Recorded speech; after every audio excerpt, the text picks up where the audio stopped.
What up, y'all? Josh here from this is like my fourth or fifth name change, but I'm evolving, and as I evolve, the name has to evolve too. But I think I'm in the neighborhood of sticking with Frame of Minds.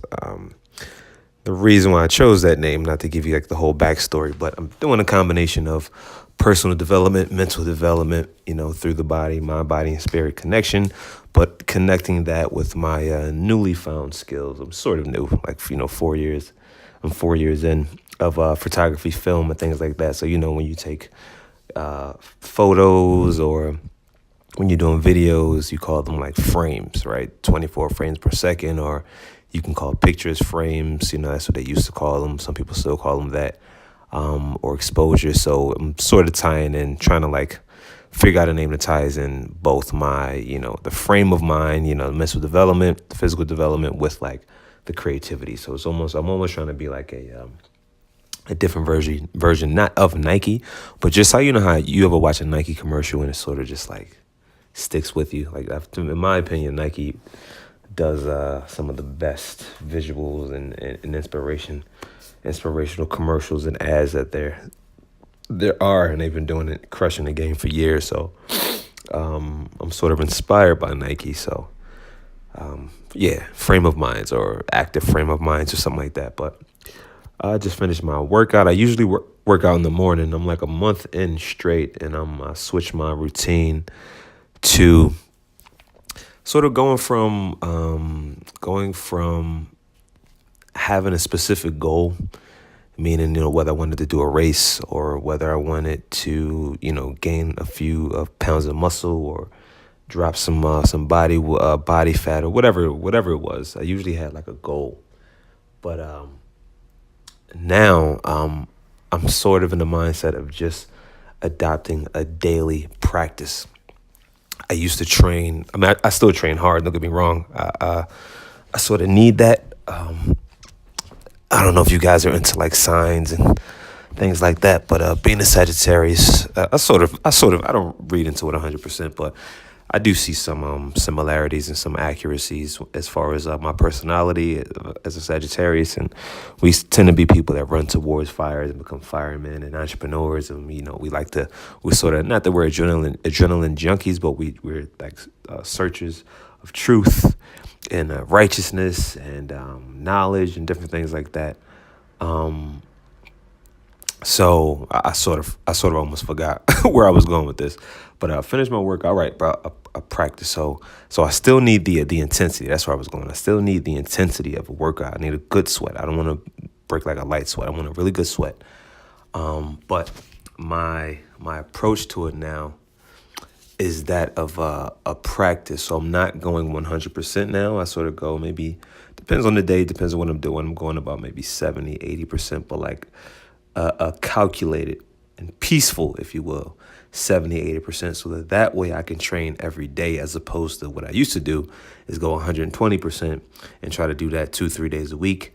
And then what will usually happen is I'll take those 2-3 days off. I mean, if I work out on a Monday, I'll, need rest Tuesday, and I'll, think I'm coming back Wednesday, but like sometimes, or most of the time, I'll be too sore, and then I'll be like, all right, I'll skip Wednesday too and come back Thursday, but then I'll never come back, and then like I'm off my workout thing again. So this newly found schedule, again, just looking at fitness as sort of like praising God. It's sort of like praising my creator, and appreciating the fact that I have working limbs and I'm healthy and I can see and I can breathe.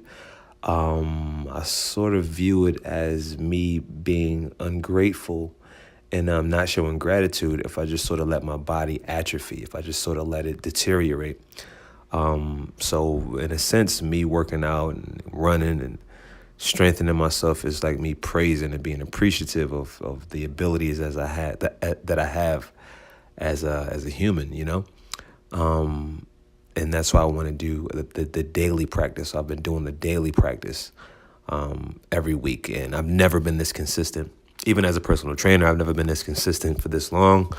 And that's, I guess the older you get, the wiser you get. So I'm really enjoying this, and I usually do it in the morning because it really sets everything. It gives me a foundation to to build off of throughout the day. As soon as I get up, I'm looking forward to that workout in the morning. The whole day, I'm clearer. The worries of the day tend to just melt away, and like different anxieties or solutions to problems that I was trying to like figure out in my head. Me using my body allows me to sort of put everything in perspective, and I can see answers more clearly because I work out, and because I work out in the morning specifically. I guess, if I was going to give a recommendation, I would recommend just waking up in the morning and getting to it. You can use a gym if you want to, but like, I hit the gym maybe once a week. I do everything in the house, or I run. And, cause I run because, again, it's part of my nature, but I also need nature as a part of my fitness program. I'm not just a gym rat or in the house gym rat where I could just work out indoors. I need to get out in nature, whether it's cold, whether it's hot. I need to see sights and breathe fresh air. And everyone does, but like I recognize that. Like I notice a difference when I'm not getting nature and when I am getting nature. So that's it's been part of my schedule. But I didn't work out since I think last Thursday or Friday. Not that I was taking time off, but I was sort of getting ready for a run on the weekend, a long run, because I'm doing a Philly half marathon, 13.1 miles next month. So I didn't work out then, and then I wound up not working out Monday. And then this morning I didn't work out. I went to the office first, and I just felt like I just didn't feel right. I didn't feel bad, but it's amazing how much I need that morning stimulation, that morning training, to sort of set everything in perspective. And it's a daily thing, just the same as, you shower every day, you eat every day. It's like, you sort of have to look at your fitness or your daily activity, your daily sweat in the same light. You have to do it every day. It doesn't last, for days and days and days. And, I guess that's another tip. Don't go 100%. I'm not saying don't go 100% all the time, but if you only went 50%, as far as your intensity, you can do that 7 days a week as opposed to only getting in 2 days a week at, 100%, right? And you never feel sore. You feel good. So you never have those like neurological or those like adrenaline fatigue, right? You feel great throughout the day, and it inspires you and it motivates you to want to do it tomorrow and the next day and the next day. But I just, it's about, what is it? That's 9:30 now. So I just finished the workout, and I feel great. So I wanted to get on here and talk for a bit before I do a little bit more work and then go to bed. What do I have coming up? What can I talk about? I'll talk about a buddy of mine. I won't talk about a buddy of mine. I don't want to do that. It's too soon. I'll probably talk about my buddy in another podcast or another audio clip. But I guess I just wanted to keep it short. Oh, you know what? This is what I did. I do want to talk about something. So I've been revisiting, like really seriously revisiting my fitness roots lately. And I've sort of pivoted with my career move or my passion or the thing that I want to dedicate my life to. Tony Robbins, one of my favorite speakers, like one of the original speakers that sort of was the cause of me, or the catalyst, whatever, of me getting into the personal development space, like, reading books and buying courses, and now actually becoming a practitioner of, teaching personal development. He said a quote, probably said it years ago, but I heard it a couple of weeks ago, and he said that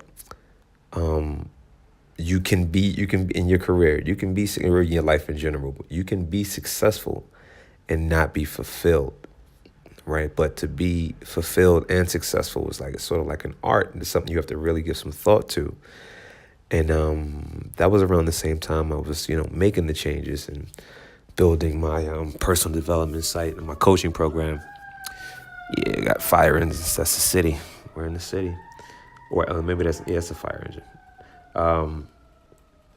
And it made me think, and it sort of gave me confirmation to continue to go with the changes that I've been making as far as my career path, because for I guess a few years now, the focus it's been a light focus, but the focus has more so been in the media space: photography, film, videography, graphic design, and I'm still pulling from some of those experiences that I gathered over the years, but I had to pivot from trying to make that in and of itself, the photography, the videography, and doing film, video for people and documentaries. I had to pivot from making that the objective to making, building myself and my family and my friends and those people that have met and are going to meet, sort of my extended family. I want to sort of sow my life. I want to be a seed that sort of builds myself and my family and my friends, and again, my extended family that I'm going to meet in the future up, right? My tribe, the people that follow me, the people that resonate with me, or the people that I resonate with, or both. That has given me inspiration and motivation to make that pivot and know that that is what's going to give me the fulfillment and the success. I could have been successful and still can be successful. I just decided to strictly go into the arts and again film and photography and things like that. I can be very successful with that. I've started traveling the world. I'm still traveling. I've met some really cool people. I'm going to continue to meet cool people.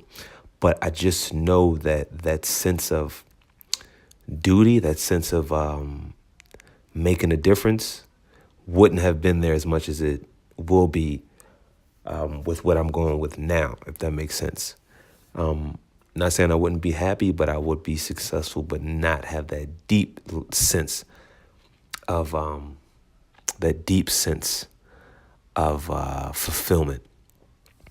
But what I'm doing now, it's funny because every time I come back to the fitness realm, I get sort of like signs and confirmations from, I get more engagement online.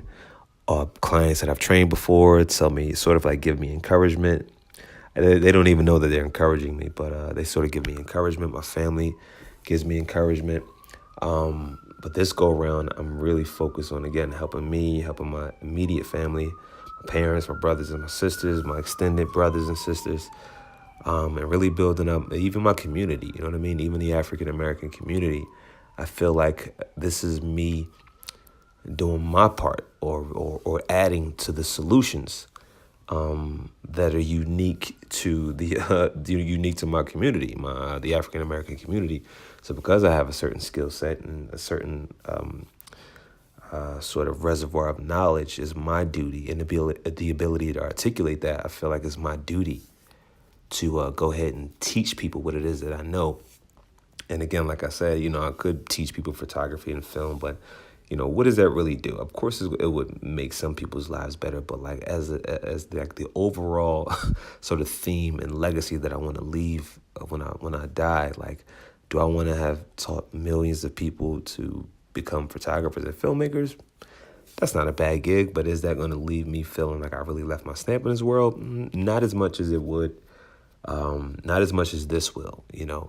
Inspiring people, getting people fit, changing people's diets, helping people become more active, helping people become more aware of health and fitness and personal development, how to be strong, and how to develop mental toughness and agility, mental agility, and different things like that. So, and it's funny because it's even like a flow. I've noticed that, like, there's at no point of me, put it like this, me working out daily and doing yoga and always having to be active and teaching and listening and learning. I could do that all day, every day. I could do that all day, every day. I know there's probably some people who I talk to. I mean, they may or may not admit it, but like, I can talk a lot, put it like that, but about certain things. And I never talk about photography and film. Even though I like those things, it's not really like subject matter that I like to share. But when it comes to, personal development and perspectives and knowledge and wisdom, fitness and diets and things like that, I can talk about that all day, every day. And it sort of flows. And that's how you sort of can tell what it is that you should be doing, or when you're close to what it is that you should be doing, is knowing, it is finding a certain flow. Even in photography and film, not that there's difficulty, but there was never like a flow to me getting the gig, doing the gig. Not that anything was difficult, but like the editing process and, working with clients in that aspect, like looking through photos and it just never really sat well with me. It wasn't a bad thing. I actually enjoyed it, and it got me to this level because I've been able to do that for 3-4 years and really become an entrepreneur. So that's what that provided me, besides other skill sets that I learned that I'm applying to what it is that I'm doing now. But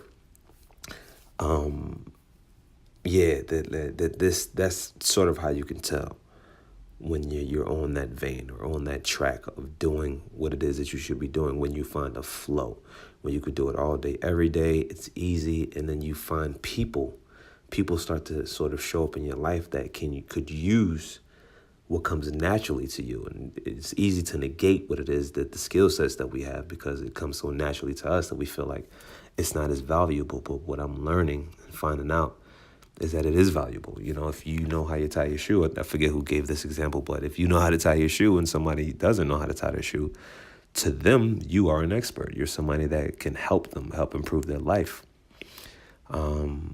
So, and I look at no matter what it is that you do, whether it is whether you want to have money, relationships, a certain level in your career, power, whatever it is, everyone wants to be healthy, fit, active, feel good, not feel stressed, not feel depressed. So I feel like I'm, killing a few birds with one stone by going towards, not teaching people how to make money, or not teaching people how to do photography, or not teaching people how to find their passion directly, but teaching people how to live active lives, mentally, spiritually, and physically, active, fully engaged existences that they can use and inspire other people, and they inspire other people. So that's what I'm doing, sowing myself, planting myself, for the benefit of myself, but more so for my family, my friends, and my future tribe that I should be linking up with really, really, really, really soon. And that's it. Thank you for listening to me. I didn't plan on talking this long. I'll cool down now. I'll probably go for the 20 minutes of meditation. But you guys be good. Enjoy the rest of your day or your night or whatever time it is. And stay tuned for more podcasts. And I'll talk to you in the next audio. Be good. Stay well. Peace.